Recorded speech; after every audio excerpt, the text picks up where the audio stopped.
Viens no CSDD teorijas jautājumiem, kur ļoti bieži izkrīt studenti. Pamēģini atbildēt, varbūt tu zini atbildi. Vai vieglā automobīļa vadītājam atļauts apsteigt kravas automobīli attēlotā veidā ārpus apdzīvotām vietām? Aizliegts? Atļauts.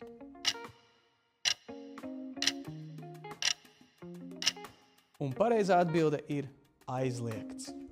Paskaidrošu tev, kāpēc aizliegts. Ārpus apdzīvotām vietām un ceļiem ar 2 vai vairāk braukšanas joslām vienā virzienā aizliegts apsteigt tajā pašā joslā priekšā braucošo transporta līdzekli pa labo pusi. Izņemot gadījumu, ja tas rāda kreisā pagrieziena signālu un ir uzsācis manevru. Tas nozīmē, ka ārpus apdzīvotām vietām apsteigšana pa labo joslu ir aizliegta neatkarīgi no tā, vai priekšā brauc kravas auto vai vieglais. Noskaties video. Driver tried to overtake a truck from the right, but he didn't see the slower one beside it. What happened next was a complete disaster.